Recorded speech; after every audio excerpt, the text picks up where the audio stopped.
देखो, सबसे पहले तो पटना में, बिहार में मेरा ये सिर्फ दूसरी बार मैं आ रहा हूं और हमने यहां पर एक ही विजय रथ रखा था, तो पता चला यहां 12-15 हजार लोग हो गए।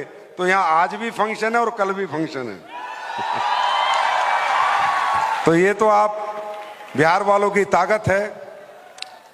बहुत सारी बातें मेरे बारे में लोग कहते हैं, मुझे नहीं पता कौन सच कहता है कौन सही कहता है। और इंसान इंसान ही होता है, कोई भगवान नहीं बन सकता। भगवान तो एक ही है, वो सबको चलाता है, हम सबको चलाता है। लेकिन हाँ, आप लोगों के प्यार से, आप लोगों के साथ से, आप लोगों के समर्पण से, और आप लोग जो इतनी हिम्मत देते हो, तो कोशिश कर रहा हूं इस हिंदुस्तान के लिए कुछ अच्छा काम कर जाऊं। काम हम अच्छा कर रहे हैं या नहीं कर रहे हैं, इसके गवाह आप हैं, आपकी जनता है, समाज है, आपके गांव हैं, आपके शहर हैं, आपके लोग हैं। दोस्तों, बैठ जाओ यार, बैठ जाओ। पीछे वालों को नहीं दिख रहा ना, आप लोग बैठ जाओ। आप लोग बहुत दूर दूर से आए हैं, मुझे पता है, रात को चले हुए कुछ लोग हैं। लेकिन मुझे नहीं पता कि आप हमें कितना समझेंगे, कितना नहीं समझेंगे, हमें एक्सेप्ट करेंगे, हमें रिजेक्ट करेंगे, हमें इग्नोर करेंगे, या हमें समझेंगे, या हमारी किसी बात को आप मानेंगे या नहीं, मुझे नहीं पता। मैं मनवाना भी नहीं चाहता आपको जबरदस्ती। वो आपके अंतर आत्मा से जो आवाज आए वही करना, क्योंकि इंसान दूसरे की आवाज झूठी हो सकती है, लेकिन अपने अंदर की आवाज कभी झूठी नहीं हो सकती।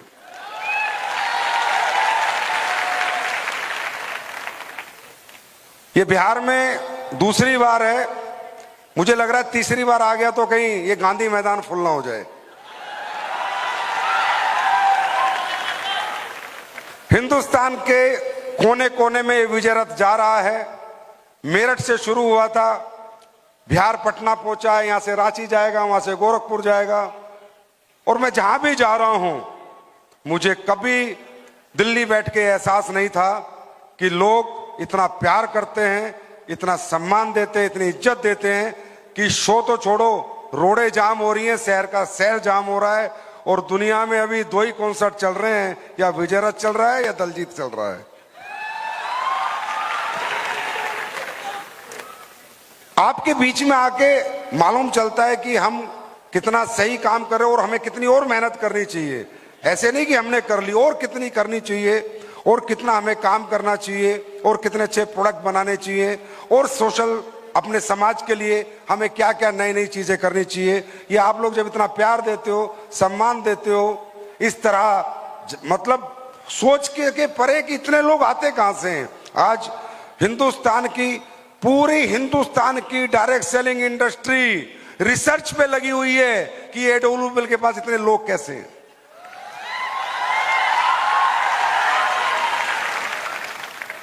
उन्हें नहीं पता कि ये लोग यहां पर दिमाग से नहीं, दिल से जुड़े हुए हैं, क्योंकि AWL दिल वालों की कंपनी है और ये दिल से काम करती है। और मैं बात करूं बिहार की धरती पे, थोड़ा बिहार की, जितना मुझे बिहार के बारे में समझ है। और मैं कभी भी कोई भी झूठी और बनावटी और दिखावटी आपको चढ़ाने वाली बात नहीं करूंगा। मेरे पास हर बात का तथ्य होता है। जिंदगी में मैंने कोई भी बात सिर्फ बोली नहीं है, उसके पीछे के मेरे पास लॉजिक्स हैं, तथ्य हैं, एग्जाम्पल हैं। दोस्तों, बिहार के लोग पूरे हिंदुस्तान में सबसे ज्यादा वफादार होते हैं, सबसे ज्यादा ईमानदार होते हैं, सबसे ज्यादा जानदार होते हैं, और सबसे ज्यादा दिलदार होते हैं।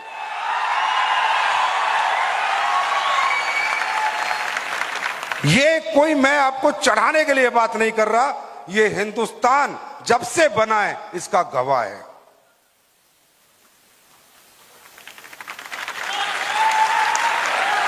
आज मैं नहीं कहता, मैं क्यों इन बातों को कह रहा हूं, क्योंकि जब मैं छोटा था, बचपन था, तो हम देखते थे कि बिहार से लोग आ रहे हैं और गांव-गांव में लोगों के घर पे काम कर रहे हैं। पंजाब में, हरियाणा में, सब जगह जाके काम कर रहे हैं। तो मैं सोचता था, और लोग उन्हें अपने घर के, जैसे घर का एक मेंबर होता है वैसे रखते थे। वहीं खाना, वहीं रहना, वहीं सोना। आज लोग पता नहीं क्या क्या कहते हैं, लेकिन मैं उन दिनों से जानता हूं, मैं ये सोचता था यार ये कितना ईमानदार आदमी है, कितना वफादार आदमी है कि एक आदमी से अपने घर का मेंबर बना के रखता है। मेरे दोस्त, बिहार के लोगों ने, मैं सही मायने में बोलूं ना, तो ये देश बनाया है, ये देश बनाया है। इसमें कोई अतिशयोक्ति नहीं है। चाहे वो मजदूरी करके बनाया, चाहे नौकरी करके बनाया, चाहे गुजरात जाके बनाया, चाहे महाराष्ट्र जाके बनाया, चाहे दिल्ली जाके बनाया, चाहे मुंबई जाके बनाया, पर बिहार ने ये देश बनाया है। ये बात हिंदुस्तान के हर व्यक्ति को एक्सेप्ट करनी पड़ेगी। आप लोग बहुत बहुत अच्छे हो, बहुत मेहनती हो, बहुत कर्मठ हो, इसमें कोई शक नहीं। आप यहां देख रहे थे, बातें चल रही हैं, ठीक है, कंपनी है, बिजनेस है, लेकिन कुछ चीजें हैं मेरे भाई जो बिहार के व्यक्ति से ज्यादा कोई नहीं जानता, जो बिहार वालों से ज्यादा कोई किसी को सिखा नहीं सकता, किसी को बता नहीं सकता।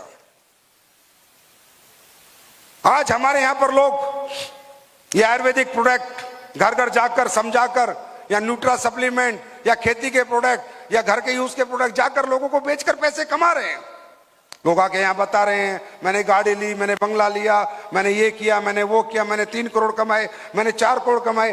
पहले आप ये जान के जाओ ये क्या करके कमा रहे हैं, ये काम सही है या गलत है, ये इनको करना चाहिए या नहीं करना चाहिए। क्या आज भी वही उसी तरह की ये कंपनी है जिस तरह लोगों ने कंपनियां बनाई, चलाई और लोगों को बेवकूफ बनाया, मूर्ख बनाया, लोगों के पैसे ठगे और लेके भाग गए। 4 साल, 5 साल, 6 साल, कोई 7 साल, कोई 3 साल में गायब हो गए। क्या हम भी वही हैं? इस बात की जानकारी आपको होनी चाहिए। क्या है AWPL, क्या काम करती है AWPL और क्यों करती है AWPL, ये सारी जानकारी आपको होनी चाहिए। ये काम समाज के हित में है या अहित में है, ये जानकारी आपको होनी चाहिए। यहां पर पैसे लूटे जा रहे हैं, किसी को दर्द दिया जा रहा है, या किसी की दुआ ली जा रही है, या किसी को पैसे बांटे जा रहे हैं, ये आपको पता होना चाहिए। मुझे नहीं पता, क्योंकि मैं एक बात बहुत अच्छी तरह जानता हूं। सबसे पहले तो इन लीडरों का बहुत बहुत शुक्रिया कि तुमने बहुत कम बोला और मुझे थोड़ा टाइम दिया। और क्योंकि मैं बिहार में हूं और मैं जानता हूं, बिहारी को एक बार बात समझ में आ गई तो फिर उसके दिमाग से कोई निकाल नहीं सकता। ये यहां के लोगों की खूबी है। ये या तो किसी के होते नहीं, होते तो फिर दिल से होते हैं। तो सबसे पहले हम जानकारी लेंगे, जितने भी लोग बैठे हैं, डायरेक्ट सेलिंग की। डायरेक्ट सेलिंग क्या है? डायरेक्ट सेलिंग मीन्स प्रोडक्ट को डायरेक्ट सेल करना, लोगों को घर घर जाकर लोगों को समझाना और प्रोडक्ट बेचना, और बेचकर लोगों को भी फायदा पहुंचाना और खुद भी पैसे कमाना, इसको बोलते हैं डायरेक्ट सेलिंग। दोस्तों, आपको लगता होगा ये अभी कंपनी आई है, जैसे आप पहली बार आए हो, नहीं। 1890 से पूरी दुनिया में डायरेक्ट सेलिंग चलती है, पूरी दुनिया में। ध्यान से समझना मेरी बात, और अगर मैं गलत हूं तो 100% करेक्ट करना कि सर आपने कोई भी झूठ बोला था। 1890 से पूरी दुनिया में डायरेक्ट सेलिंग चलती है। और इसके चलने के पीछे कारण क्या था? एक ही कारण था कि जब डायरेक्ट सेलिंग नहीं थी तो कोई व्यक्ति अगर क्वालिटी प्रोडक्ट बनाता था, research base, science base, clinical test base, तो वो बेच नहीं पाता था। आपने सुना होगा, दुनिया में बनाने वाले बहुत हैं लेकिन बेचने वाले बहुत कम है। ये सुनी होगी कहानी आपने, लोग बताते होंगे। तो 1890 में किसी ने सोचा कि यार अगर हमें लोगों तो क्वालिटी प्रोडक्ट पहुंचाने हैं, अच्छे प्रोडक्ट पहुंचाने हैं, तो कैसे पहुंचाएं? तो उन्होंने पहले कोशिश करी कि दुकानदारों के माध्यम से पहुंचाएं, परचून के दुकानदार, मेडिकल स्टोर, इन माध्यम से पहुंचाएं। लेकिन परचून के दुकानदार, मेडिकल स्टोर और दुकानदारों ने उनके प्रोडक्ट को रखने से मना कर दिया। क्यों? जब क्वालिटी प्रोडक्ट डला होगा, प्योर देसी घी डला होगा, तो प्रोडक्ट थोड़ा महंगा होगा, हाँ या ना? बाजार के कंपैरिजन उसमें कुछ खासूसियत है तो उसके प्राइस में थोड़ा सा वेरिएशन होगा ही होगा। मेरे भाई, आप आज मेरी बात मत मानो, पूरी दुनिया की रिसर्च करो।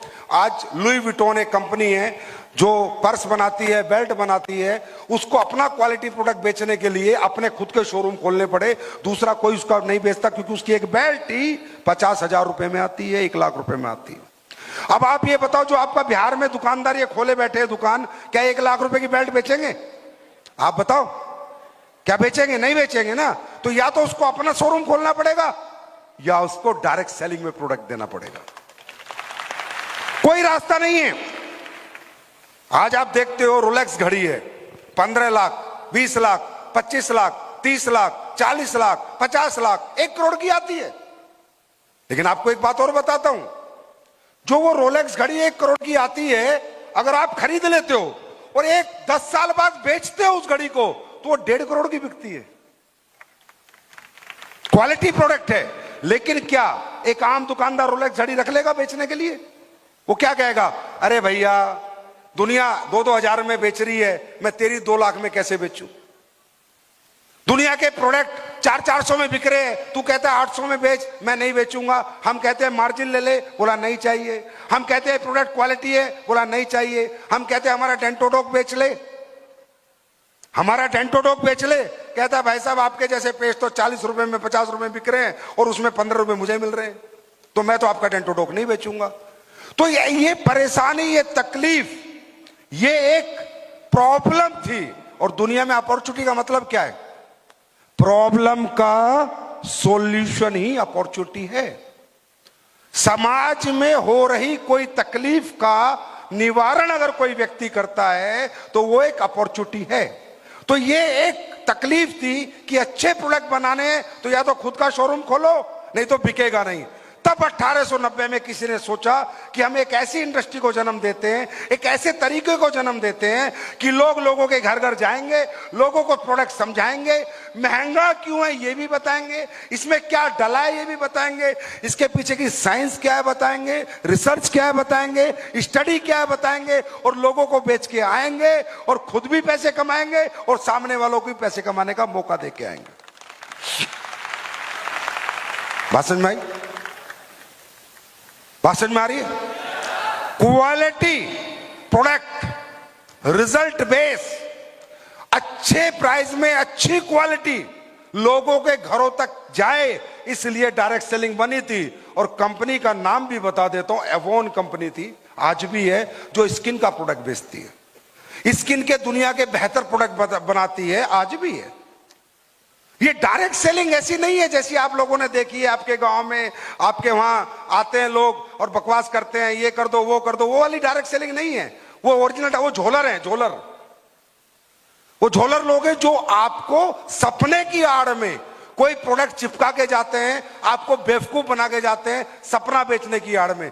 ये डायरेक्ट सेलिंग नहीं है। असली डायरेक्ट सेलिंग है दुनिया का सबसे बेहतर प्रोडक्ट बनाना, और वो प्रोडक्ट बनाना जो बाजार में ना मिले, उससे बेहतर क्वालिटी बनाना, उसी को डायरेक्ट सेलिंग कहते हैं। अगर मान लो आज मैंने आपको डेंटोडोक पेस्ट दिया, हमारी कंपनी का पेस्ट, अगर बाजार में ऐसा पेस्ट है तो कोई फायदा नहीं, कोई फायदा नहीं। अगर मेरे प्रोडक्ट में रिसर्च नहीं है, साइंस नहीं है, और आपको बाजार में मिल रहा है और सस्ते में मिल रहा है, तो कोई फायदा नहीं। प्रोडक्ट ऐसा हो जो दुनिया में मिले तो सिर्फ कंपनी के पास मिले, हमारे पास मिले, वरना कहीं ना मिले। राइट? उसके बाद इसी कॉन्सेप्ट को कॉपी करते करते मैं थोड़ा डीपली आपको समझाना चाहता हूं, क्योंकि बिहार है, आप लोगों के यहां बहुत बड़ा बेरोजगार है दोस्तों, बहुत बड़ा बेरोजगार है इस बिहार में। इसलिए मैं बहुत डीपली आपके साथ जा रहा हूं, नहीं तो इतना समय भी नहीं था, लेकिन इन लोगों ने दे दिया तो मैं डीपली जाने की कोशिश कर रहा हूं। अब ये प्रोडक्ट बने 1890 में, धीरे धीरे धीरे धीरे दुनिया को इस व्यापार का ज्ञान होने लगा। फिर एक बड़ी बड़ी कंपनी बनी जिसको आपने देखी होंगी, एमवे कंपनी, सुना है? मैं नाम ले रहा हूं, कोई नहीं लेगा ऊपर से, क्योंकि मुझे आपको डीपली समझाना है।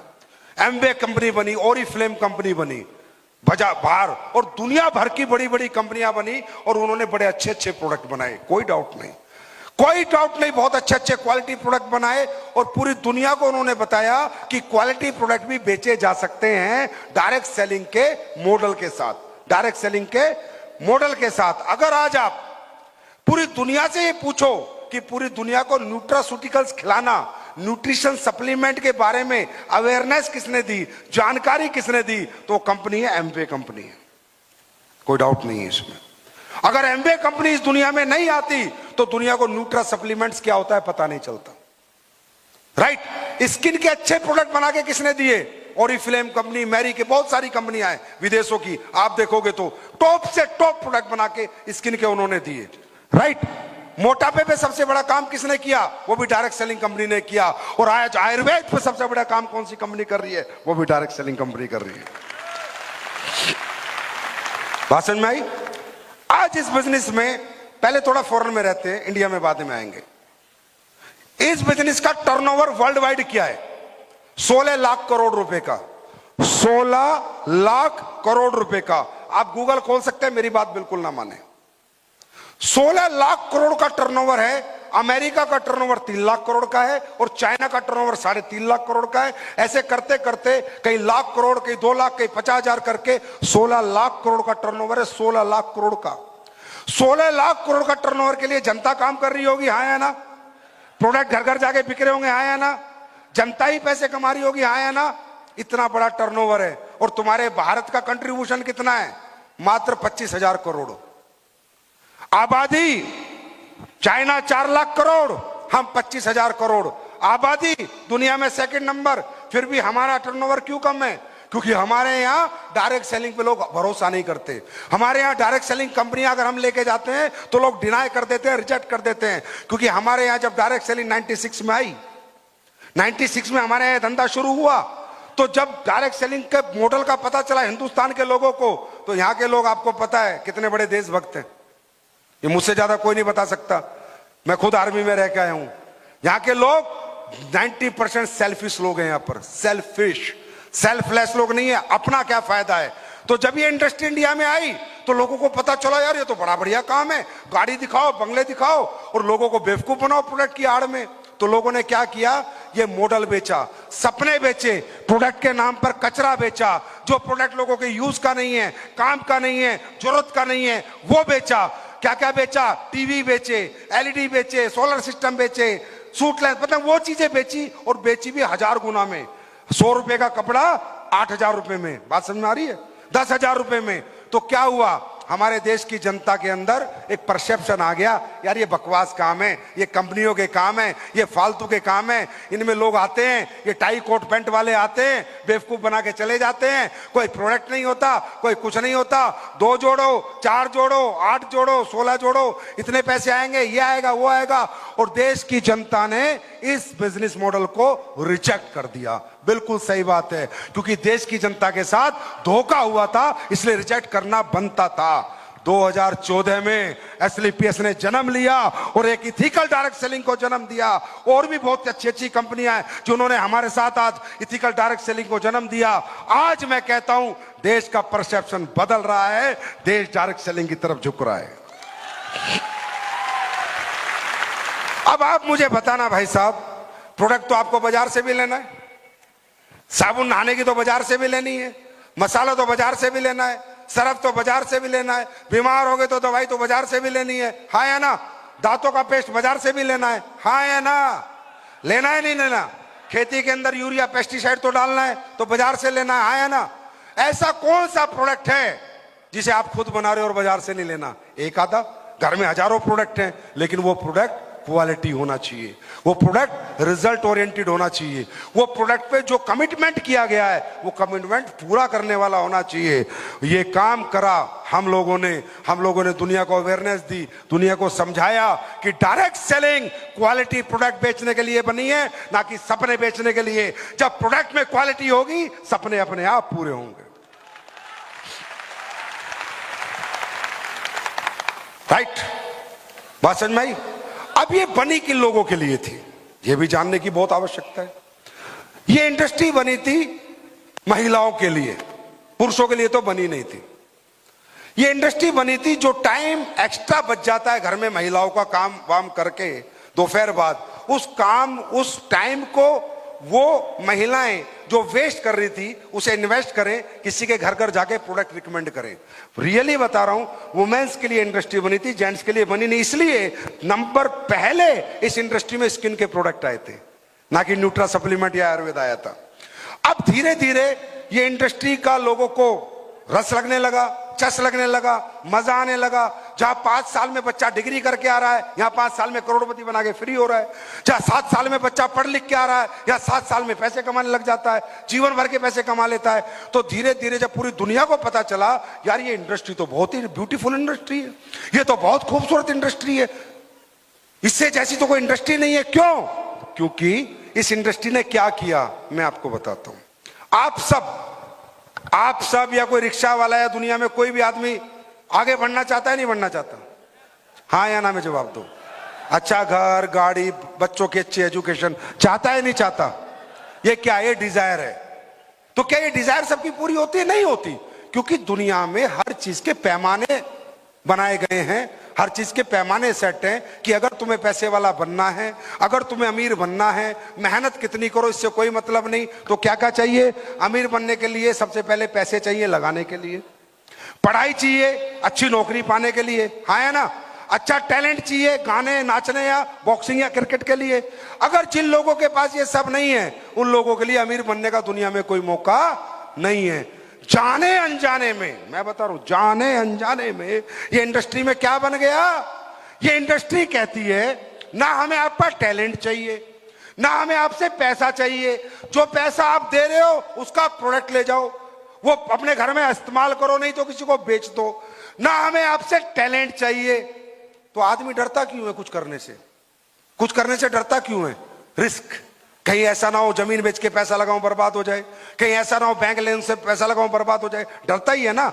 आदमी जिंदगी में करना चाहता है, लेकिन एक डर उसको हमेशा डराता रहता है, पैसे लगाने का डर, पैसे गंवाने का डर, पुरानी नौकरी छोड़ दूं, नया काम करूं, नया काम फेल होने का डर। तो जाने अनजाने में इस इंडस्ट्री ने पूरी दुनिया को एक ऐसा मॉडल दे दिया कि आओ हमारे साथ, ना कोई पैसा लगाना, ना टैलेंट लगाना। बात समझ में आ रही है? ना पैसा लगाना, ना पैसा चाहिए, ना पढ़ाई चाहिए, ना टैलेंट चाहिए, ना उम्र चाहिए, ना जेंडर चाहिए। मेल आओ, फीमेल आओ, बच्चा आओ, बुजुर्ग आओ, आओ और अपने सपने पूरे करके जाओ। हम आपसे एक चवन्नी नहीं लेते, एक चवन्नी भी। जो आप दोगे उल्टा आपको डिस्काउंट प्राइस पे प्रोडक्ट देंगे, जिसका नाम है डीपी, डिस्काउंट प्राइस, ना कि एमआरपी पे। फिर आपसे कहेंगे अच्छा लगे तो रिकमेंड करना, ना लगे तो खा पी के सो जाना। हम नहीं कहेंगे, आपसे झूठ नहीं बोलेंगे कि आप जाओ, नहीं, अच्छा लगे, रिजल्ट आए।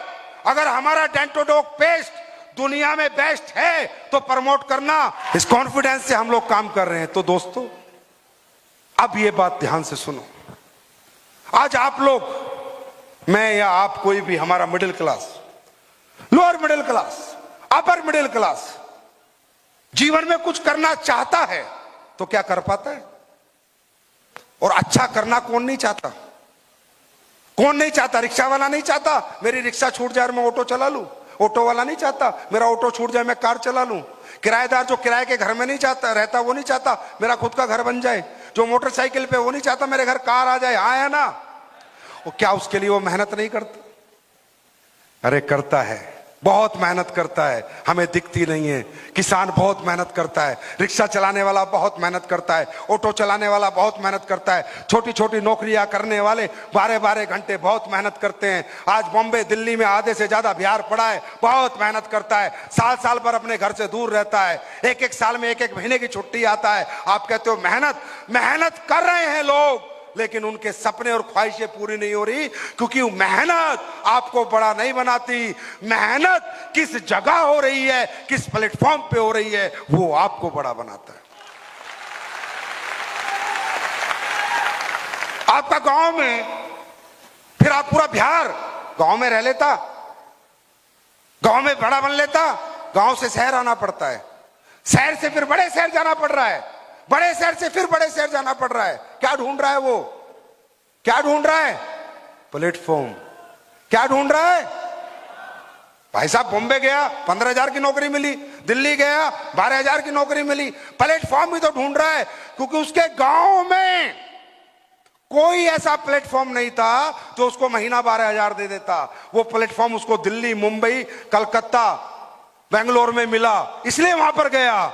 आज वो प्लेटफॉर्म जो 12-15 हजार के थे, अब उनकी जरूरत नहीं पड़ेगी, क्योंकि मैं खुद चल के करोड़ों का प्लेटफॉर्म लेके आया हूं। आपको यकीन करना होगा, भरोसा करना होगा, विश्वास करना होगा। अगर मन में कोई सवाल हो तो वो सवाल अपने सीनियर से पूछ लेना, लेकिन अब जरूरत नहीं पड़ेगी आपको मुंबई और दिल्ली का मुंह देखने की। अब मुंबई दिल्ली वाले खुद चल के तुम्हारे पास आएंगे। वैल्यू हमारी मेहनत की नहीं है, वैल्यू हमारे जरूरतों की नहीं है।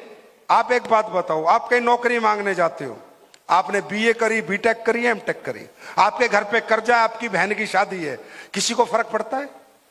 उसके लिए आप कितना काम करोगे उतने पैसे देगा, हाँ या ना? हाँ या ना? किसी को फर्क पड़ता है? आपकी जरूरत कितनी है, आपके घर में परेशानी कितनी है, तकलीफ कितनी है, किसी को फर्क नहीं पड़ता। सिर्फ आपको पता है कि आपके घर में क्या परेशानी है, सिर्फ आपको पता है आपके घर में क्या तकलीफ है। फर्क सिर्फ आपको पड़ता है और दुनिया में किसी को नहीं पड़ता। मेरे भाई, अगर बिकने जाओगे तो दुनिया अपनी मर्जी से कीमत लगाएगी, और अगर खुद को बेचने जाओगे तो कीमत तुम्हारी खुद की होगी। अब ये फैसला तुम्हें करना है कि तुम्हें खुद को बेचना है या किसी के हाथों बिकना है। मुश्किल नहीं है इस दुनिया में बड़ा बनना। हाँ, मुश्किल था जब प्लेटफॉर्म नहीं था, जब रास्ता नहीं था। मैं भी बड़ा नहीं बना, मुझे भी ये 29 साल में मिला था रास्ता। तब तक मैं भी नौकरी करता था 5,000 रुपए महीने की, 6,000 की। लेकिन अगर रास्ता मिलने के बाद भी कोई सवाल है, कोई क्वेश्चन है, या निकम्मा या नाकारापन है, तो फिर आपसे बेकार आदमी इस धरती पे पैदा नहीं हुआ। रास्ते नहीं थे तो कमजोर थे, आज कामयाबी के रास्ते हैं, अब कमजोर नहीं रहेंगे। मेरी बात समझ में आ रही है? अब ये रास्ता किसके लिए है? ये रास्ता है middle class, lower middle class, upper middle class, जो कुछ कर नहीं पाता, जो अच्छा पढ़ा लिखा नहीं है, जिसकी उम्र निकल चुकी है, अब कोई रास्ता नहीं है, जिसके पास पैसे लगाने को नहीं है। मैं हमेशा कहता हूं, मैं कभी नहीं कहा कि डायरेक्ट सेलिंग ही दुनिया का सबसे बड़ा बिजनेस है, या डायरेक्ट सेलिंग करके ही आप पैसे वाले बन सकते हो। मैंने आज तक ये कभी नहीं कहा। मैं हमेशा कहता हूं, अगर आप में पढ़ाई लिखाई का टैलेंट है तो जाओ आईएएस आईपीएस साइंटिस्ट बनो। मैं नहीं कहता आप ये धंधा करो, मैं नहीं कहता आप घर घर जाके आयुर्वेद बेचो, सप्लीमेंट बेचो, प्रोडक्ट बेचो, ना, बिल्कुल मत करो भाई। अगर कुछ और कर सकते हो तो पहले वो करो। अगर आपको लगता है आप पढ़ लिख के आईएएस आईपीएस साइंटिस्ट बन के देश की सेवा कर सकते हो तो करो, मत करो ये काम। आपको लगता है आप में कोई टैलेंट है, आप विराट कोहली, महेंद्र धोनी बन के भारत का कप्तान बन सकते हो, क्रिकेट के अच्छे डांसर, बॉक्सर बन के देश का नाम सम्मान कर सकते हो, जाओ वो करो, मत करो हमारा काम ना। वो करो, वो जरूरी है, उसमें देश का और ज्यादा बड़ा नाम होगा। मैं कभी नहीं कहता अगर आपके पास पैसा है लगाओ पैसा, स्कूल बनाओ, होटल बनाओ, हॉस्पिटल बनाओ, कमाओ पैसा, मत करो हमारा काम। लेकिन अगर आपको लगता है कि ना पढ़ पाया, ना कोई टैलेंट है, ना जेब में लगाने को पैसा है, पर कामयाबी मेरी जरूरत है, तो फिर आओ हमारे साथ।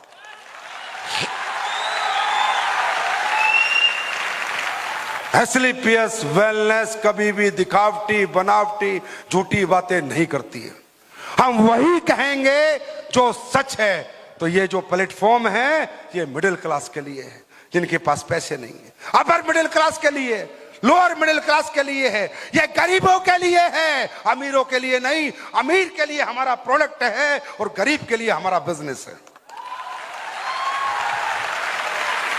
इसलिए कई बार हमारे इस कॉन्सेप्ट से, इस प्लेटफॉर्म से लोगों को दर्द होता है, तकलीफ होती है। अब यहां बच्चा आके बता रहा था, मैं ये करता था, मैं 5,000 कमाता था। जब लोग देखते हैं यार 5 साल में हमने इतनी पढ़ाई लिखाई करी, इतना कुछ किया, और ये लोग 5 साल में जिंदगी बदल रहे हैं, 5 साल में करोड़ों कमा रहे हैं, तो लोगों को तकलीफ होती है। लेकिन मैं आज थैंक यू कहूंगा हमारे भारत की सरकार को, हमारे देश को, सबको, कि उन्होंने आज डायरेक्ट सेलिंग को एक लीगल टेंडर दिया और देश के बेरोजगार युवकों को यहां रोजगार पाने का मौका दिया, और बेरोजगारी मिटाने के लिए आज डायरेक्ट सेलिंग एक बहुत बड़ा काम भारत देश के अंदर करती जा रही है।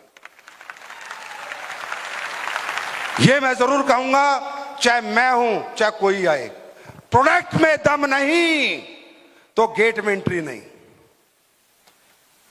दमदार है तो ये बिजनेस दमदार है, अगर प्रोडक्ट बेकार है तो ये बिजनेस बिल्कुल बेकार है। ये मैं खुद सामने से कह रहा हूं।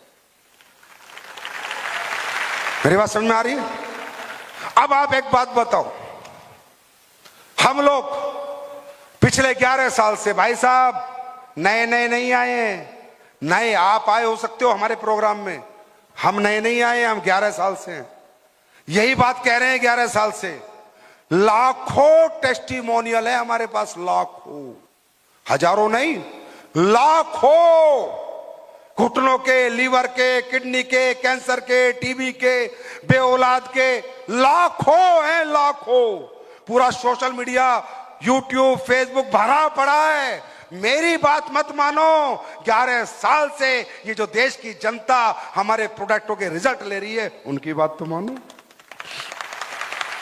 लाखों हैं, और वो पेड नहीं है, पैसे देके नहीं है कि किसी सेलिब्रिटी को लाके बुलवा दिया। वो किसी गांव के, किसी शहर के, किसी कहीं के ऐसे ऐसे रिजल्ट हैं। अब आप एक बात बताओ, आज हम लोग भारत देश के वासी हाँ या ना? हाँ या ना? अगर देश हित में कुछ होना है तो करना चाहिए। चलो ये बताओ, जड़ी बूटी कहां पैदा हो रही है? जोर से बोलो, कहां पैदा हो रही है? कहां पैदा हो रही है? अगर मैं खरीद के प्रोडक्ट बना रहा हूं तो पैसा किसको जा रहा है? किसान को, आखिरी आदमी को। अरे हमारी वो इंडस्ट्री है जो देश के आखिरी आदमी से पहले आदमी तक पैसा देती है। आखिरी आदमी किसान, उसकी फसल, उसकी जड़ी बूटी खरीद के पैसा देते हैं, और पहले आदमी हमारा प्रधानमंत्री उनको टैक्स और जीएसटी देते हैं। ये इस इंडस्ट्री की ताकत है। आज बात करते हैं हम आपके आयुर्वेद की। अभी आप लोग सुन ही रहे होगे, मैं बोलता था, मेरी बात पे कोई भरोसा नहीं करता था। अरे यार संजीव सर तो इस आयुर्वेद बेचते इसलिए बात करते हैं। मैं फिर कह रहा हूं, मुझे रिकॉर्ड करना, एक दिन आएगा ये देश अगर दोबारा सोने की चिड़िया बनेगा तो तुम्हारे आयुर्वेदिक प्रोडक्ट बेच के ही बनेगा। मेरे शब्द याद रखना और अपनी औलादों को दे देना कि संजीव सर ने बोला था ये बात। भाई साहब, ये देश पहले भी सोने की चिड़िया था। ये सोने की चिड़िया का कारण ही इसका आयुर्वेद था। किसी को पता ही नहीं, हुआ क्या। हम लोग बताते हैं तो हमें सोचते तो कंपनी वाले हैं, ये तो अपनी कंपनी चलाने के लिए बता रहे होंगे। नहीं, फिर दोहराता हूं, इस पूरी दुनिया को, इस पृथ्वी लोक पे सृष्टि में मनुष्य जन्म में आने के बाद इलाज अगर किसी ने दिया है तो भारत देश ने दिया है। इस बॉडी को समझ के इसको क्या चाहिए, कब चाहिए, इलाज, बीमारियों का इलाज अगर पूरी दुनिया में किसी ने दिया है तो भारत देश ने दिया है। मेरी बात मत मानना, महर्षि सुश्रुत को पढ़ना। किताब महर्षि सुश्रुत ने सुश्रुत संहिता लिखी थी। वो पहले व्यक्ति थे इस पृथ्वी लोक पे जिन्हें ज्ञान मिला था कि मनुष्य के शरीर में अगर बीमारियां होती हैं तो बीमारियां कैसे ठीक होती हैं, और उन्होंने लिखी थी सुश्रुत संहिता। सुश्रुत संहिता से ही आज पूरी दुनिया में एलोपैथिक बनी है, क्योंकि एलोपैथिक भी प्लांट बेस्ड है। क्या बेस्ड है? क्या बेस्ड है? और आयुर्वेद क्या बेस्ड है? प्लांट बेस्ड है, हर्ब्स बेस्ड है। सुश्रुत संहिता, इस सुश्रुत संहिता को चोरी करा गया इस देश से, पता है आप लोगों को? आज सबसे बड़ा आयुर्वेद कहां है हमारे देश में? सबसे अच्छा आयुर्वेद का इलाज कहां है हमारे देश में? केरला में। कहां पर है? और सबसे ज्यादा सोना कहां पर है? केरला में। पद्मानाथ मंदिर से ज्यादा सोना कहीं नहीं, और केरला के लोगों ज्यादा सोना नहीं है।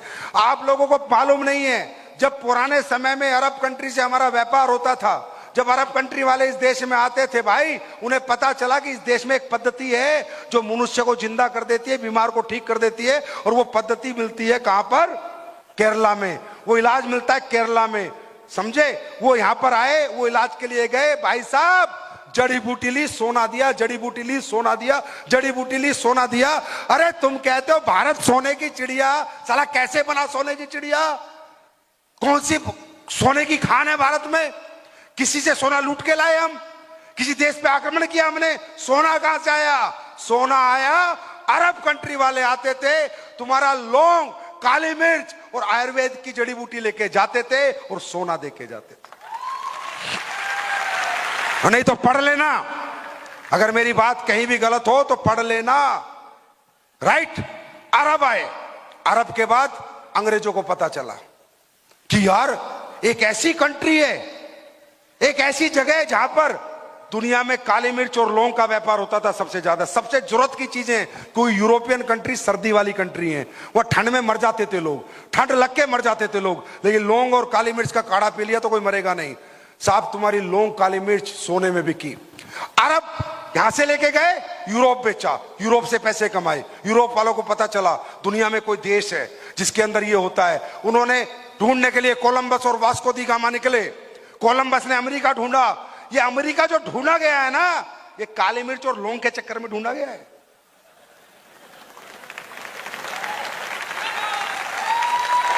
पता कर लेना जाए। वास्को दी गामा निकला, वो पहुंचा गोवा। गोवा बॉर्डर जो बेंगलोर बॉर्डर है, वहां पर काली मिर्च और लौंग की खेती होती है और सबसे ज्यादा काली मिर्च होती है, और कहीं ना कहीं हिंदुस्तान खोजा गया। जब इनको पता चला, अब तुम कहते हो गारंटी से ईस्ट इंडिया कंपनी क्यों आई थी, गूगल पे पढ़ो, मेरा प्रोग्राम खत्म तो गूगल पे डालो। ईस्ट इंडिया कंपनी भारत में मसालों का व्यापार करने आई थी। ये देश जो गुलाम बना, ये भी तुम्हारी जड़ी बूटियों ने बनाया। मसालों का व्यापार करने आई थी ईस्ट इंडिया कंपनी। जब उन्हें पता चला कि इस देश में ये ताकत है, इस देश के अंदर ये पावर्स हैं, ऐसी ऐसी जड़ी बूटियां हैं और इतना पैसा इस देश के पास, तो धीरे धीरे उन्होंने तुम्हें गुलाम बना लिया। ये गुलामी भी इसी आयुर्वेद के कारण हुई, इन स्पाइसेस के कारण हुई, इन मसालों के कारण हुई, और ये दुनिया में दोबारा भारत सोने की चिड़िया भी इसी कारण से बनेगा। अभी 2-4 दिन पहले सिद्धू की वीडियो देखिए यूट्यूब पे, सबने देखिए। मेरी बीवी का कैंसर ठीक हो गया 4थी स्टेज। बोला नोनी को क्लिनिकल स्टडी में आ गया कि नोनी जो है कैंसर को ठीक करने में सहायता देता है। नेचुरल चीजें, हल्दी, हाँ है ना, अदरक बोला, और मैं भी तो 11 साल से यही बोल रहा हूं। जरूरत ही नहीं है, अगर नेचर के साथ जुड़ जाएंगे तो हॉस्पिटलों को छोड़ जाएंगे। क्या कर रहे हैं हम लोग यार? हम लोग किसी का पेट नहीं काट रहे, किसी की जेब नहीं काट रहे भाई साहब। हम लोग ये कह रहे हैं भैया तेरे घुटने का ऑपरेशन बता दिया ना, 3 लाख लगेंगे ना, तू 10-20 हजार हमारे से प्रोडक्ट ले ले, अगर ठीक हो गया तो दुआ दे देना, नहीं तो सोचना 3,20,000 लग गए। हम कब कह रहे हैं हम आपको ठीक करेंगे? हम कब कह रहे हैं हम आपको फायदा पहुंचाएंगे? हम कब कह रहे हैं हम बहुत अच्छे हैं, हमसे अच्छा कोई नहीं है? नहीं, होंगे हमसे अच्छे, पर एक बार हमें भी ट्राई कर लो। अब बोला लीवर खराब हो गया, 60% गया, 70% गया, लीवर चेंज होगा, 30 लाख रुपए लगेंगे। हम कह रहे हैं लीवोडोक ले लो, 3-4 बोतल ले लो 10-12 हजार की, अगर ठीक हो गए तो दुआ दे देना, नहीं तो सोचना 30 लाख 10 हजार लग गए। हम कब झूठ बोल रहे हैं? और वो करते करते आज ये आलम है कि पूरे देश में माहौल है तो ये WPL का माहौल है, क्योंकि कहीं ना कहीं हमारे प्रोडक्ट्स ने लोगों को रिजल्ट दिया है, लोगों को ठीक किया है। मैं एक आवाज में पूछता हूं, हमारे प्रोडक्ट के रिजल्ट आते हैं या नहीं आते? जोर से बोलो, आते हैं नहीं आते? आते हैं नहीं आते? ये आवाज है मेरे दोस्तों जो पहली बार आए हैं, ये हमारे लोगों की आवाज है। हम जब प्रोडक्ट बनाते हैं तो ये नहीं देखते कितने पैसे बचेंगे ना, आदमी बचना चाहिए, पैसा जाए भाड़ में। इंसान बचने चाहिए जो हमारे प्रोडक्ट ले, वो हमारे लोगों को, हमारे लीडरों को दुआएं देने चाहिए। इसलिए हमारे यहाँ हर जेंडर पैसा कमा रहा है, मेल हो फीमेल हो सब कमा रहे हैं और दुआओं के साथ कमा रहे हैं। और आज आपको बताऊं, बिहार से हो, गांव से हो, गांव से हो, जब मैं गांव जाता हूं, मैं भी गांव से हूं, अगर मैं गलत हूं तो मुझे सही कर देना कि सर आप गलत हो, आप तो अपनी कंपनी के लिए मीठी मीठी बातें कर रहे हो। मैं गांव की दुकानों पे जाता हूं और खड़ा हो जाता हूं, गाड़ी रोकता हूं, मैं कहा नमकीन देना, नमकीन मांगता हूं, तो मैंने कहा हल्दीराम की देना, सही बता रहा हूं, तो हल्दीराम की नहीं मिलती, कोई लोकल मिलती है, लोकल मिलती है। मैं किसी अच्छी कंपनी का मसाला मांगता हूं तो मुझे मसाला नहीं मिलता। तुम्हें पता है इस देश 70% गांव में बसता है। नकली तेल बेचने वाले, नकली घी बेचने वाले, नकली साबुन बेचने वाले, नकली शराब बेचने वाले, समझे, नकली मसाले बेचने वाले, नकली बिस्किट बेचने वाले, नकली टॉफी, नकली नमकीन, जितने 2 नंबरी हैं सिर्फ गांव की भोली भाली जनता को लूट रहे हैं। जाओ, मेरी बात मत मानो, अपने गांव की दुकान पे जाना, आपको एक अच्छी कंपनी का प्रोडक्ट नहीं मिलेगा। जो नाम आपने कभी नहीं सुना होगा वो प्रोडक्ट आपको मिलेगा। ये हो रहा है हमारे देश में आज की डेट में। अगर मैं गलत हूं तो गांव की दुकान पे जाके मेरी याद करना कि एक आदमी आया था, ठीक कहता था, हम बदलेंगे ये दुकान, हम बदलेंगे ये प्रोडक्ट। वादा करता हूं तुमसे, जब तक ये दुनिया है एसलीपीएस वेलनेस देश के हर नागरिक को ध्यान में रखते हुए काम करेगी, ना कि दौलत को ध्यान में रखते हुए काम करेगी। जो भी लाएगी क्वालिटी लाएगी, ऑथेंटिक लाएगी और ऐसा प्रोडक्ट लाएगी कि नकलचियों को भगाएगी और ओरिजिनल आपके घर में रख के आएगी। अच्छा होगा देश के लिए या बुरा होगा? हाँ, इस अच्छे काम में साथ देना चाहिए नहीं देना चाहिए? ये अच्छे काम में बढ़ चढ़ के एक साथ आना चाहिए नहीं आना चाहिए? ये अच्छा काम करने हम जा रहे हैं, हम किसी को लूटने नहीं जा रहे। हम नहीं कहते बिजनेस करो, कौन कहता है बिजनेस करो? मत करो। प्रोडक्ट खाओ पियो, अच्छे प्रोडक्ट लो, अच्छे यूज करो, अच्छे प्रोडक्ट यूज करो, मत करो बिजनेस। अपनी नौकरी करो, अपना व्यापार करो, जो कर रहे हो करो। हम कब कहते हैं करो? अगर आपको लगता है ज्यादा पैसा कमाना है, कोई जरूरत है तो करो। अगर आपको लगता है नहीं यार मैं तो ठीक ठाक हूं, तो प्रोडक्ट हमारे खाओ, क्योंकि हमारे प्रोडक्ट तुम्हें जिंदगी देंगे और बाहर के प्रोडक्ट तुम्हें मौत देंगे। याद रखो, ये दुनिया बहुत जालिम है मेरे दोस्त, पैसे कमाने के लिए कुछ भी कर रही है। आपको क्या मालूम, आप लोग गांव के लोग हो, मैं भी गांव का था, मुझे भी मालूम नहीं था। आज जब दुनिया के बीच में बैठते पता चलता है। यहां किडनियां बेच दी जाती हैं, समझे? यहां किडनियां बेच के पैसे कमाए जा रहे हैं, यहां झूठी बीमारियां बता के पैसे कमाए जा रहे हैं, यहां गैस का दर्द हो तो हार्ट चीर के पैसे कमाए जा रहे हैं। आज की डेट में अगर इलाज की बात करूं ना, तो बहुत कम अच्छे हॉस्पिटल है जहां आपको सही इलाज मिलेगा। मालूम नहीं कहां लुट जाओ, कहां बेवकूफ बन जाओ, कहां ऑर्गन खराब हो जाए। 4-4 इंजेक्शन लगा के पूरे ऑर्गन फेल हो रहे हैं। मैं नहीं कहता, नहीं कहना चाहता, लेकिन हकीकत में इस देश की हेल्थ व्यवस्था मेरे अनुसार बिल्कुल अच्छी नहीं है। मैं ये बात कहूंगा नहीं है। लोगों के अपने मर रहे हैं, लोगों के अपने दुनिया से जा रहे हैं, लोग पैसा भी खर्च कर रहे हैं, कर्जा भी कर रहे हैं, लेकिन फिर भी अपनों को नहीं बचा पा रहे। ये मैं ठोक के कहता हूं, इस देश की हेल्थ व्यवस्था अच्छी नहीं है, अच्छी होनी चाहिए। मैं भगवान की दया से अगर जीवन में कुछ हुआ तो इस हेल्थ व्यवस्था के लिए जरूर काम करना है मेरे को। मुझे नहीं पता मैं कितना सही हूं कितना गलत हूं, लेकिन मैं इतना जानता हूं कि ये जो बड़े बड़े 5 स्टार बन गए हैं आजकल, इन्हें अपना बिल बनाने के लिए, किसी अपने खर्चे निपटाने के लिए आम आदमी की जिंदगी के साथ खेलना पड़े तो ये खेल रहे हैं। भैया हम नहीं खेलना चाहते, हम ये करना नहीं चाहते। आप हमारे साथ काम करो मत करो, हमारा प्रोडक्ट बेचो मत बेचो, किसी को रिकमेंड करो मत करो, भाड़ में जाए। पर हम जब तक जिंदा है इंसानियत के लिए काम करते थे, करते हैं और करते रहेंगे। तो जानना चाहते हो हमारे प्रोडक्ट के रिजल्ट आते हैं नहीं आते? देखना चाहते हो? रूबरू होना चाहते हो? मैं सारे लोगों से तो नहीं, पर कुछ लोगों से जरूर मिलवाऊंगा, आपको अच्छा लगेगा। जो पहली बार आए, पहली बार कितने लोग आए? ये पहली बार जितने भी लोग आए इनके लिए मैं ताली बजाता हूं, हम सब ताली बजाते हैं, हमारा पूरा परिवार। आप लोग देखिए, है कोई जिन्हें हमारे प्रोडक्ट के रिजल्ट है? कोई बताएगा? ये आप ही के बिहार के लोग हैं, ये सेलिब्रिटी नहीं है, बॉम्बे से पकड़ के नहीं लाए इन्हें हम। गांव, मोहल्ला, फोन नंबर जो चाहो आप इनसे पूछ लेना, और इनसे पूछते हैं कि इनको क्या प्रॉब्लम थी, क्या रिजल्ट आया या नहीं आया। लो भाई साहब। मेरा नाम विपिन कुमार है, मेरे हार्ट का प्रॉब्लम था। आप कहाँ से हो? मैं वारसलीगंज नवादा डिस्ट्रिक्ट से हूँ सर। कहाँ से? वारसलीगंज नवादा डिस्ट्रिक्ट से। ये बिहार का डिस्ट्रिक्ट है जी। अच्छा ठीक है, बताओ। मुझे हार्ट का प्रॉब्लम था। क्या था हार्ट में? हार्ट में वाल्व सिकुड़ चुका था, 2 वाल्व। हार्ट इनका सिकुड़ चुका था? 2 वाल्व सिकुड़ चुका था 2 बार? जी। अच्छा, फिर एक सर मिले फाइटर एसलीपीएस वाले। नहीं, पहले कहाँ दिखाया? पहले एम्स दिल्ली में दिखाया सर। एम्स दिल्ली में दिखा के आए, ठीक है, गुड। तो वहाँ के डॉक्टर ऑपरेशन बोल दिए थे। ऑपरेशन बोला? ठीक है, फिर वहाँ से जब डॉक्टर साहब ऑपरेशन बोले तो पैसा का इंतजाम करने में घर चला आया। अच्छा। तो पैसा का इंतजाम कर ही रहा था तो एक फाइटर मिले एसलीपीएस के सर। बोले सर क्या बात है? बोले ऐसा ऐसा बात है सर। तो बोले विश्वास करके सर एक बार मेरा प्रोडक्ट आप यूज कर लो।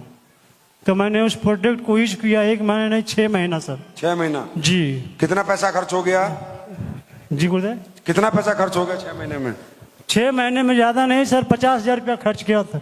50,000 रुपया आपका जी हमारे प्रोडक्ट में लग गया। जी। हार्ट सिकुड़ चुका था, दिल्ली एम्स ने ऑपरेशन बोला था, ये आदमी आप ही का है, इसको लेके जाओ, बात करो, सच बोल रहा है झूठ बोल रहा है। फिर एक बार मैं यहाँ बिहार शरीफ में जाके इको करवाया तो 90 से मैंने 95% रिजल्ट मेरा बिल्कुल सही आया। भारत माता की, भारत माता की। हाँ, उस दिन के बाद से सर मैंने सोच लिया कि मैंने तो स्वस्थ हुआ ही और इस संस्था के माध्यम से और लोगों को स्वस्थ करूंगा। अब ये बताओ, ये भाई ना डायमंड बनने के लिए काम कर रहा, ना ब्लू डायमंड के लिए काम कर रहा, ना ये एम्बेसडर बनने के लिए काम करना, ना पैसे कमाने के लिए।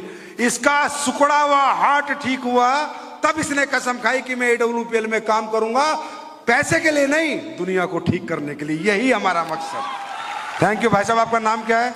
मेरा नाम विपिन कुमार शर्मा हुआ sir. Vipin Kumar Sharma ji, thank you भाई। अरे भाई साहब ताली तो बजा दो यार, इतना बड़ा रिजल्ट है। हेलो जी सर। हाँ, मेरा नाम सुनील कुमार है, मैं नालंदा जिला से बिलोंग करता हूँ। नालंदा जी जी। मेरा लीवर फैटी स्टेज 2 पर चला गया था। स्टेज 2? जी। तीसरी पे फाइब्रोसिस हो जाता है। जी सर। तो मैंने 2-3 जगह डॉक्टरों से दिखाया, पर जो है अंग्रेजी दवा लिखने से कोई फायदा नहीं रहा, बराबर पेन बनता हुआ रहा। तत्पश्चात हमने माने हार पार के, मेरा जो एक मित्र जो है हमारे बीच जो है यहाँ सभागार में उपस्थित हैं, चंद्रभूषण प्रसाद जी ने बताया कि हमारा जो है आयुर्वेदा का दवा खाएं, और मैंने लिवोडॉग और इम्यूनिटी पावर प्लस तुलसी तीनों का इस्तेमाल करने के बाद हम आज बिल्कुल स्वस्थ हैं, और मैंने हमको ठीक हो गए आप? बिल्कुल ठीक हैं, और हमें कंपनी सिस्टम के आयुर्वेदा पर बहुत विश्वास है, और आगे भी हम लोगों को भी प्रोवाइड करते रहेंगे। तालियां होनी चाहिए यार, तुम्हारे देश का आयुर्वेदा है, मैं विदेश से थोड़ी लेके आया हूं कोई दवाई। थैंक यू भाई साहब। जी सर। फैटी लीवर, जी जी मैडम जी। मेरा नाम विजय लक्ष्मी है, मैं पटना से हूँ। मैं इससे पहले स्वास्थ्य विभाग में जॉब करती थी, तो मैं 12 साल पहले ही रिटायर की हूँ।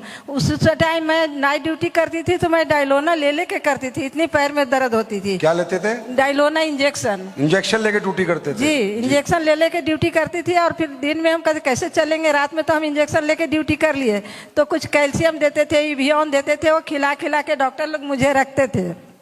वैसा ही करके मैं रिटायर भी हो गई हूँ। फिर घर में रहने लगी तो थोड़ा सा मालिश वालिश करती थी, ज़्यादा दर्द होता था डॉक्टर के पास जाती थी, डॉक्टर कुछ दवाइयाँ लिखते थे, एक्सरे करवाते थे, जांच करवाते थे, कुछ दिन थोड़ा ठीक रहती थी, फिर हो जाते थे। कितने साल तक ये रहा? जी साहब। कितने साल तक रहा ये? 73 साल को हूँ मैं। नहीं, कितने साल तक ये प्रॉब्लम रही? 12 साल पहले से था। 12 साल पहले जी। से था। अब बताओ फिर।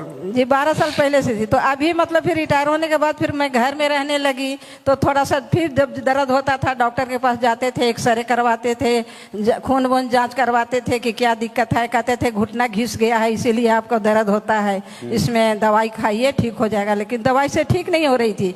अभी अप्रैल के महीना में मेरे साथ ऐसा हुआ कि मैं एक डेग चल नहीं सकती थी। अप्रैल में? जी, ये जो अप्रैल गया जी, खड़े खड़े बाथरूम करती थी, एक डेग चल ही नहीं सकती थी।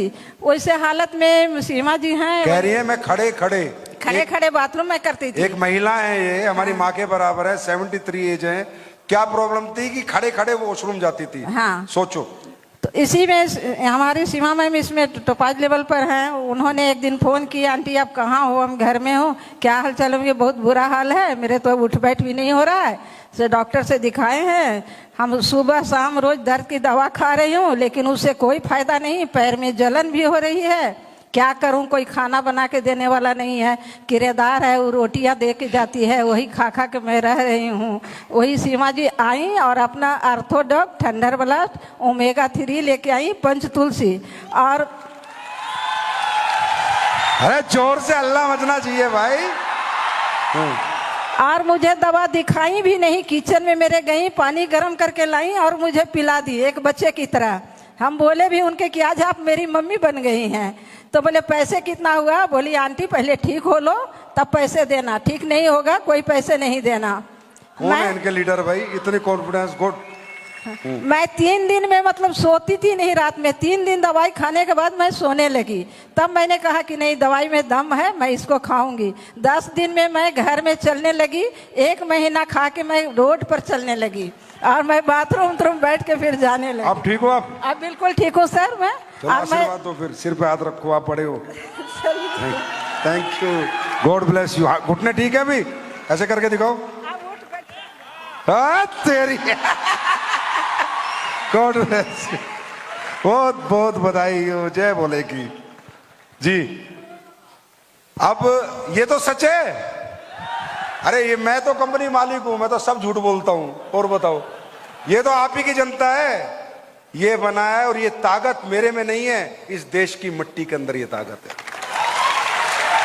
ये हमारी ताकत नहीं है, इस देश की मिट्टी में, इसके नेचर में ये ताकत है। भारत माता की ताकत है। इसलिए मैं स्टेज पे आके बोलता हूं भारत माता की, क्योंकि आज जो भी कुछ है हम भारत माता की वजह से। जी बताइए। मेरा नाम रामसुधा देवी है, मैं पटना शहर से बिलोंग करती हूँ और मुझे 30 साल से माइग्रेन का शिकायत था। 20 साल हम खाए दवा विनय कारक, डॉक्टर विनय कारक से, और उसके बाद 8 साल डॉक्टर चंद्रशेखर सर से दवा खा रही थी। और सर बोले कि तुमको पूरा लाइफ दवा खाना पड़ेगा, नहीं तो तुम टेंशन लेगी तो ख़त्म हो जाएगी, तुमको एक दिन भी दवा नहीं छोड़ना है। ऐसे खाते खाते हम ड्यूटी भी किए। अब ड्यूटी से अपना हेल्थ विभाग से रिटायर कर गई हूँ। और इसी बीच हम दोनों, विजय दी और हम एक साथ ड्यूटी करती थी। विजय दी के हड्डी का प्रॉब्लम ठीक हुआ तो हमें बोली कि रामसुधा तुम भी आयुर्वेदा दवाई खाओ और ब्रेन ठीक हो जाएगा। तो उन्हीं के बाद पर मैं आयुर्वेदा दवाई में थंडर ब्लास्ट और ब्रेन डॉग और ओमेगा 3 और बोमिन वेलेंस 3 महीना खाई हूँ और उसको खाने से मैं एकदम चंगा हो गई हूँ और किसी तरह का दिक्कत नहीं है। सो AWPA के thank you so much, God bless you. अब ठीक हो ना आप? एकदम ठीक है, एकदम ठीक है, एकदम ठीक ही होना चाहिए जी। ताली तो बजा दो जी। जी आप सभी को नमस्कार। मैं अनुराधा गुप्ता पटना सिटी की रहने वाली हूँ। 8.5 साल से मैं परेशान थी साइनस की समस्या से। इतना तक हो चुका था साइनस, यहाँ के डॉक्टर बोल चुके थे दिल्ली दिखाइए, दिल्ली एम्स में जाके भी दिखा चुकी थी, लेकिन डॉक्टर बोल रहे थे सर्जरी के अलावा कोई ऑप्शन नहीं है, लेकिन फिर भी परहेज रहना ही होगा। तो सर्जरी दिल नहीं कर रहा था सर कराने का, क्योंकि परहेज ही रहना है तो सर्जरी का मतलब ही नहीं बनता। लेकिन थैंक्स करना चाहेंगे हम एस.एन. गुप्ता सर को, उन्होंने बताया कि आयुर्वेद दवा लीजिए वो बिल्कुल ठीक हो जाएंगे। अब वो दवा मैं लगभग 3.5 साल हुए जा रहा है, 3 महीना मात्र खाई थी, अभी तक हमको साइनस ऐसा आया नहीं। Thank you. इस दवा पर इतना ज्यादा बिलीव हो गया कि 2 साल पहले हमको एक्सीडेंट हुआ और लिगामेंट मेरा दोनों पैर का टूट गया। क्या हो गया? लिगामेंट टूट गया पैर का। अच्छा। एक्सीडेंट की वजह से। तो हॉस्पिटल में मैं दवा कराई, यहाँ पारस हॉस्पिटल में मैं सर्जरी कराई। 3 दिन का 2.5 लाख रुपया डॉक्टर डिमांड किए। मैं वहां से डिस्चार्ज ली हूँ अपने रिस्क पर, और AWPL के प्रोडक्ट पर मुझे इतना विश्वास था। डॉक्टर डिस्चार्ज नहीं कर रहे थे, मैं खुद से साइन की हूँ एप्लीकेशन देके कि मुझे साइन कीजिए, मैं यहाँ नहीं रहूंगी, मैं अपने घर पर जाके अपने पैरों पर खड़ी हो जाऊंगी। आप यकीन नहीं कीजिएगा, यहाँ मात्र 6 महीने खाई हूँ सर AWPL का ऑर्थोडॉक थंडर ब्लास्ट और JC ऑयल लगा के आज मैं अपने पैरों पे खड़ी हूँ। तो ऑपरेशन नहीं कराया फिर आपने? नहीं सर, बिल्कुल ठीक। इतना भरोसा कैसे आपको AWPL पे? बहुत ज्यादा भरोसा, क्योंकि thank you madam, thank you so much.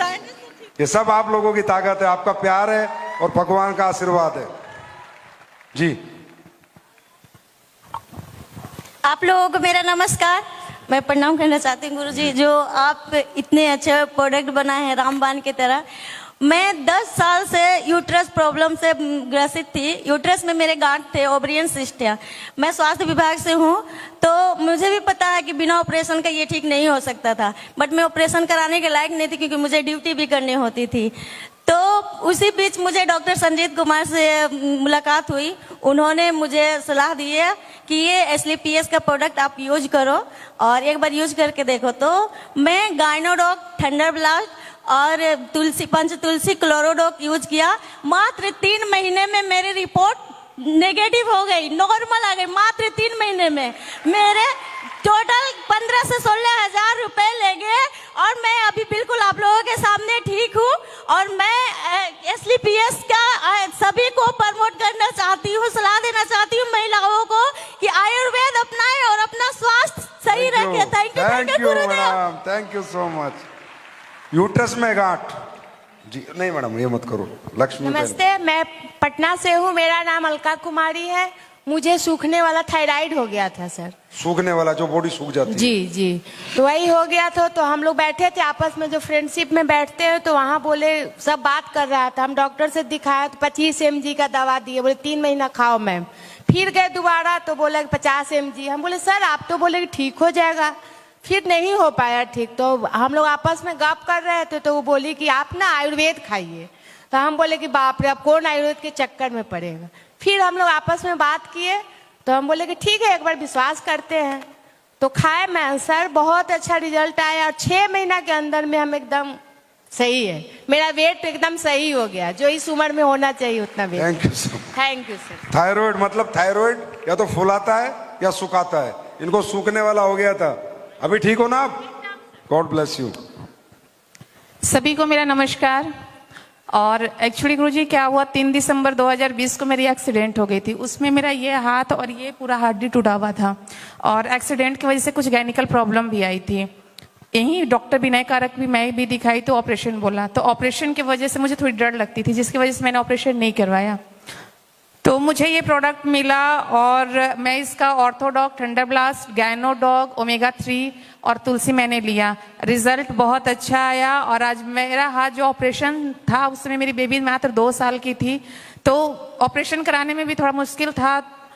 और माफी चाहेंगे गुरुजी, मुझे नेटवर्क मार्केटिंग के प्रोडक्ट पे बिल्कुल भरोसा नहीं था। और थैंक यू करना चाहूंगी अपने हस्बैंड का, जिन्होंने मुझे झूठ बोलकर ये प्रोडक्ट खिलाया। रोशन जी, मेरे हस्बैंड भी आए हुए, रोशन सर। एक्चुअली नेटवर्क मार्केटिंग पे मुझे एक हस्बैंड खड़े हो जाओ। अच्छा गुड, आपने झूठ बोल दिया, चलो ठीक है। पत्नी की जान बचाने के लिए झूठ बोलना बनता है। एक्चुअली क्या है गुरुजी कि मैं इन्होंने नेटवर्क मार्केटिंग पहले कर रखा था, तो जिसकी वजह से काफी लॉसें हुई थी। तो मैंने इनको बोल दिया था कि अगर कोई भी नेटवर्क मार्केटिंग का प्रोडक्ट लाओगे तो मुझे डिवोर्स दे दो, उसके बाद करना। ये हमारे देश की नेटवर्क मार्केटिंग की गाथा है। और इसके प्रोडक्ट के बाद इन्होंने फिर मुझे बताया कि नहीं, ये नेटवर्क मार्केटिंग का प्रोडक्ट है। फिर मुलाकात हुआ सोनू से, गुरुजी से, मंजीत गुरुजी से। उन्होंने प्लान बताया। फिर मेरे ही घर में ननद का 8 साल से बच्चे नहीं हो रहे थे, उनकी भी एक लक्ष्मी घर में आई। और उसके बाद भरोसा जागा। और मेरी खुद की फैक्ट्री चलती है लेडीज कॉस्मेटिक आइटम की। मैं इस काम को स्टार्टिंग में पार्ट टाइम किया और आज मैं फुल टाइम कर रही हूँ। मैं पैसे के लिए काम नहीं कर रही हूँ, बस मैं चाहती हूँ मेरा जैसे रिजल्ट आया सारे लोगों का रिजल्ट आए। So thank you, so nice of you, thank you. ये आप ही के लोग थे। क्या बोला मैडम ने? नेटवर्क मार्केटिंग के प्रोडक्ट पे विश्वास ही नहीं था, क्योंकि हमारे यहाँ पर नेटवर्क मार्केटिंग ऐसे ही होती थी। पर अब सुधार आ रहा है। या तो सुधरना पड़ेगा बेटा, नहीं तो जाना पड़ेगा। अब ये देश की जनता पागल बनने वाली नहीं है। अब चलेगी तो इथिकल डायरेक्ट सेलिंग चलेगी। सब कंपनियां काम करो, अच्छे प्रोडक्ट बनाओ, अच्छे प्लान बनाओ, लोगों को फायदा पहुंचाओ, ना कि सिर्फ अपने फायदे के लिए आओ। तो अब तो कॉन्फिडेंस आया होगा। अच्छा लगा या नहीं लगा? ये तो आप ही के लोग थे। ये काम हम लोग कर रहे हैं, ये काम हम लोगों को करना है। अब करना क्यों है? बिहार के लोगों को बताना पड़ेगा क्यों करना है। अरे गरीबी क्या होती है और मजबूरी क्या होती है, अगर ये बात मुझे बिहार के लोगों को बतानी पड़ेगी तो बहुत शर्म की बात है, बहुत शर्म की बात है।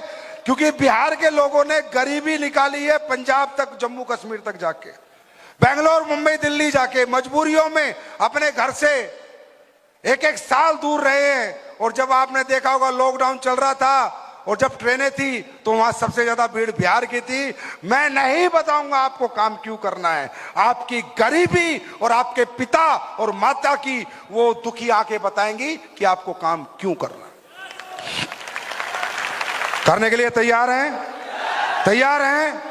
दिक्कतें आएंगी, परेशानी आएंगी, नया नया काम है, नई नई शुरुआत है, पता कुछ नहीं है, लेकिन क्या यहां पर कुछ जानना भी नहीं है। प्रोडक्ट बताना है, हिंदी में बात करनी है, बिहारी में बात करनी है, लोगों से मुलाकात करनी है, सिर्फ यही बताना है ये प्रोडक्ट इस काम के लिए, ये प्रोडक्ट इस काम के लिए, ये प्रोडक्ट इस काम के लिए, सिर्फ इतना ही बताना है और अपने सपनों को पूरे कर जाना है। और मेरे भाई, अगर आप लोगों से बात भी नहीं कर सकते, मुलाकात भी नहीं कर सकते, जाके बता भी नहीं सकते, तो फिर आपके लिए बॉम्बे दिल्ली ही ठीक है। मेरी बात समझ में आ रही है? क्या होगा? कोशिश करके तो देखो, मेहनत करके तो देखो, हिम्मत करके तो देखो, ठान के तो देखो, आखिर क्या होगा? तुम्हारे प्रोडक्ट नहीं बिकेंगे, तुम्हारा काम नहीं चलेगा, तुम्हारी टीम नहीं बनेगी, तो क्या हो गया? कोशिश करके तो देखो, एक बार मेहनत करके तो देखो, तो क्या हो गया? काम नहीं चला तो क्या हो गया? जैसे आज हो वैसे तो कल भी रहोगे, लेकिन सोचो, अगर कोशिश करी और कोशिश कामयाबी में बदल गई और जिंदगी बदल गई तो क्या हो सकता है? मेहनत से जम्मू कश्मीर का आदमी मर सकता है, पर बिहार का नहीं मर सकता। यह बात तो सही है, गलत है? मैंने कहा बिहारी क्या है? ईमानदार है, जानदार है और दिलदार है। मेहनत तो तुम पहले भी करते थे, लेकिन तुम्हें कुछ नहीं मिला। यहां मेहनत की बड़ी कीमत मिलेगी। आप ठीक है, हमारे साथ मत करो काम। हम कब कह रहे हैं हमारे साथ करो? तुम इतने बड़े बालिस्टर हो, इतने बड़े डिस्ट्रिक्ट कलेक्टर हो, इतने बड़े बिजनेसमैन हो, मत करो हमारे साथ काम। हम तो कह रहे हैं भैया कर लो, तुम्हारा फायदा हो जाएगा। नहीं करना मत करो, जो कर रहे हो वो करो। बस ये सोच लेना, वो काम पहले भी आपके माँ बाप करके गए, आपके दादा परदादा करके गए, वो कुछ नहीं कर पाए, तो अब तुम क्या कर पाओगे? काम बदलना पड़ेगा, रास्ते बदलने पड़ेंगे, मेहनत करने के तरीके बदलने पड़ेंगे। जिंदगी तभी बदलेगी, ना पहले बदली थी ना आगे बदलेगी। रास्ता बदलने को तैयार हो? प्लेटफॉर्म बदलने को तैयार हो? मेहनत करने को तैयार हो? लास्ट क्या हो सकता है भाई? लास्ट काम नहीं चला तो, हाँ है ना? और ऐसे सोचो, चल गया तो चल भी सकता है ना, हाँ है ना? पर ये अंदर से कब आएगा? कब काम कर पाओगे? कब मन करेगा? कब रात दिन? हाँ, मैं बताता हूं, एक आखिरी बात आपको बताता हूं और ये जरूर सुनना। मैं मानता हूं थकावट होगी, मैं मानता हूं नींद मरेगी, भूख मरेगी, प्यास मरेगी। मैं मानता हूं जिस दिन तुम कामयाबी के पथ पे निकलोगे, जिंदगी हसीन नहीं होगी, जिंदगी नरक बन जाएगी। और ये सबके साथ होता है। यहां क्यों हिम्मत छोड़ देते हैं लोग? क्यों हार जाते हैं लोग? काम बुरा नहीं है, काम कर सकते हैं, कामयाब हो सकते हैं, लेकिन जो शुरू के 3, 4, 5 साल हैं, वो 3, 4, 5 साल इतने कष्ट के निकलते हैं, इतने कष्ट के निकलते हैं कि वो कष्ट नहीं झेल पाते। बड़े ध्यान से सुनना मेरे दोस्तों मेरी बात, वो कष्ट नहीं झेल पाते और पहले 4-5 साल में निमट जाते। और अगर कष्ट झेल जाते तो कामयाब हो जाते।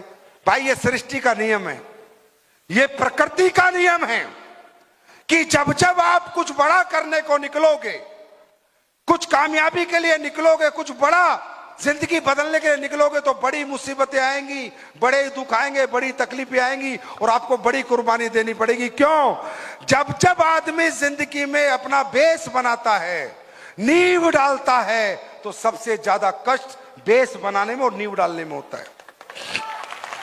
हमारे यहाँ क्या होता है, जैसे अभी आप में बहुत सारे लोग हैं, कामयाब हो जाओगे, कामयाब हो जाओगे, हाँ, बहुत सारी आवाज आएंगी।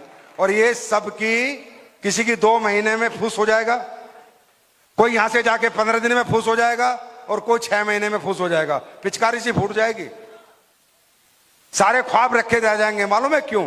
तकलीफें आएंगी, परेशानियां आएंगी। क्यों?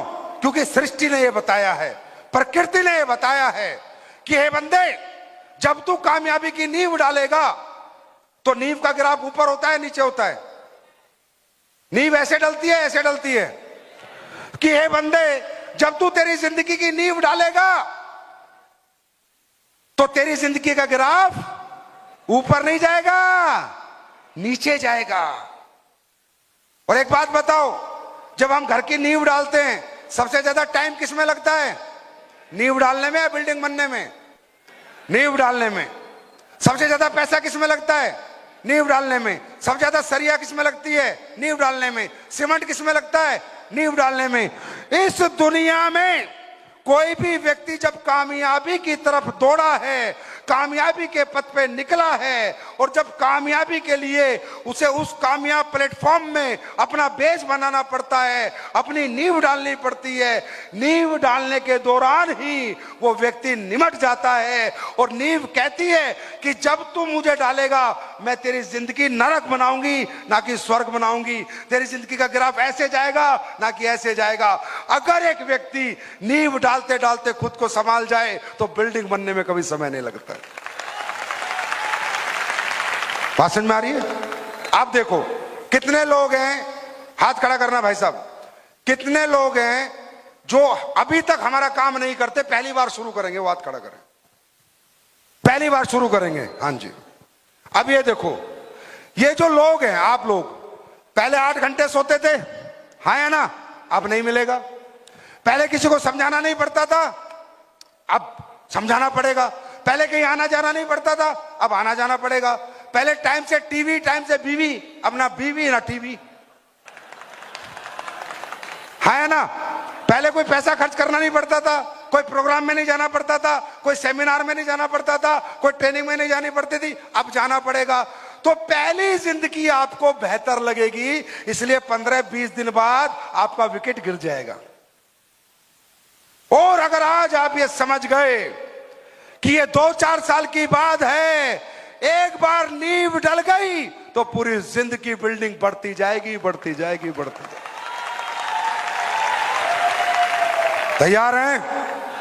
तैयार हैं? तैयार हैं? ये नींव डालने को तैयार हैं?